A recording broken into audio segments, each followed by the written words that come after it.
Hey guys, so we just pulled into a park and we're gonna do a little bit of some controlled exposure therapy with my dog Bree here in the back seat. She's super excited that we're here. This is her favorite park. What I'm gonna do is I'm gonna put her on a long line and we're gonna get out of the truck. I'm gonna let her just sniff around, really collect information on the environment first. And then we're gonna do a little bit of a somatic session, and then we're just gonna go and we're gonna sit down and I'm gonna just be beside her and we're gonna work on essentially just letting her hear noises and different smells and different sights, and then basically helping to rewire her brain so that therefore when there's a noise or she smells something different and nothing bad happens afterwards, her brain now equates the park as a safe place rather as the park is dangerous. And this is something that I do a lot with her. She's come a long ways. So I want to take you guys with me and I'm just going to show you a little bit about what we're going to do. Let's go. Oh, it's beautiful out here. It's about 85 degrees. We're gonna get her on a long line here.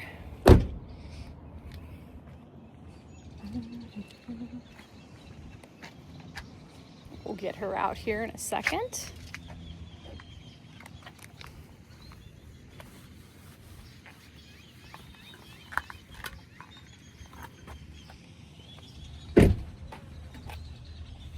So one thing I really appreciate about parks, especially like this park here that you're gonna see, there's a lot of different sensory things for your dog to explore, which is super healthy for them. They need to be able to go out and explore in the world and know that it's a safe place.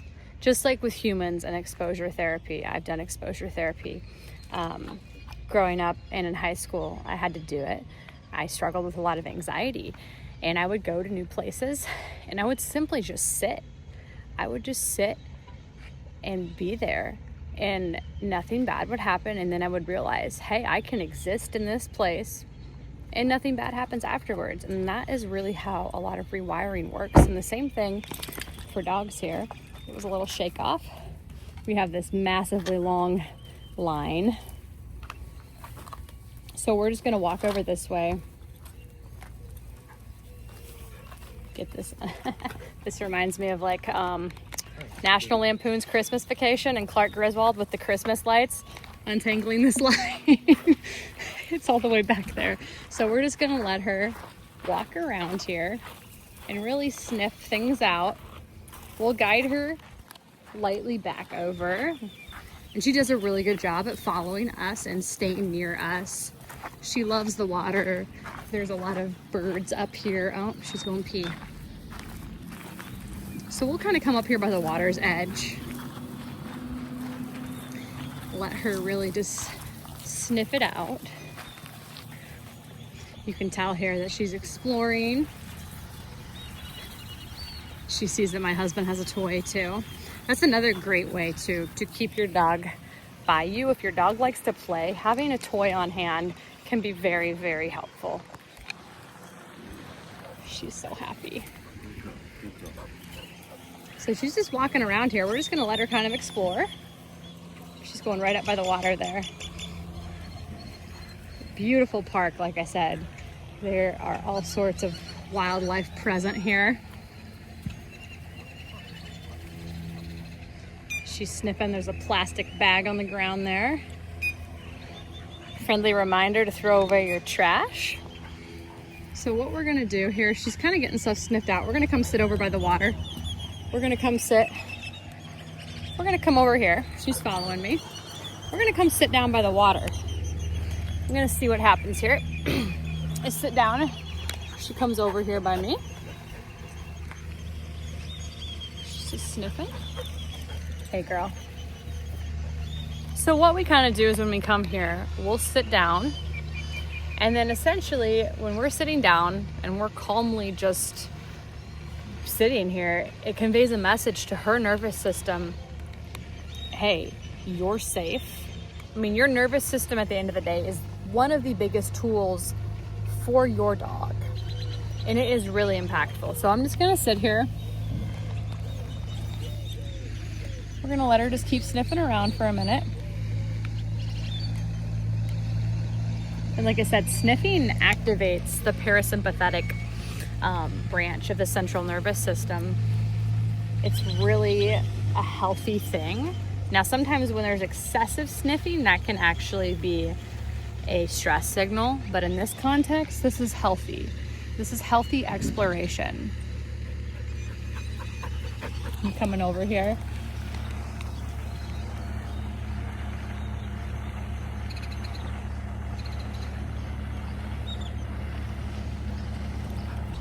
So yeah, and like there's people here at this park.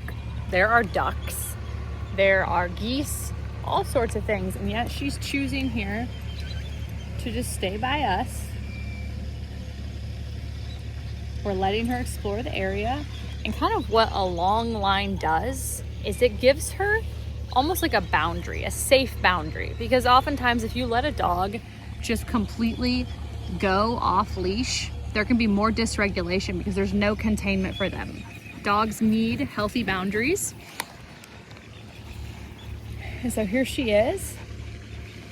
Like I said, she right now, I can tell from the moment she came in to right now, she's in a much calmer state. Hey girl, look at that tail going. Now I'm just gonna kind of start doing some gentle techniques on her, and I'll see if she sits down. If not, that's okay. We're not here to force anything. We're here to simply let her just interact with the environment.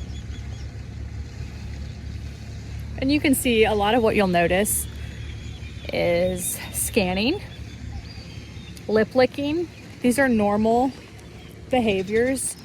Her nervous system is essentially processing a lot of information right now. And those are signals that you can often tell when a dog is trying to process things. You'll see those little physiological changes. Exploring a little more. And look, I mean, she's super excited. Luke brought the toy with. She loves to play. And so yeah, this is essentially a little bit of our routine here. I wanted to share with you guys. I mean, essentially we're getting out in nature. We're exposing her to a new environment. Right now, she gets to play. Like the fact that she can access that part of her brain in this environment and that she's not looking around and trying to scan for threats, and instead she's choosing to interact and choose connection, that's healthy. That is very, very healthy. So we just had something really interesting happen here at the park, and I wanted to share it with you guys. So right now, Bree is laying down right here. She's completely settled.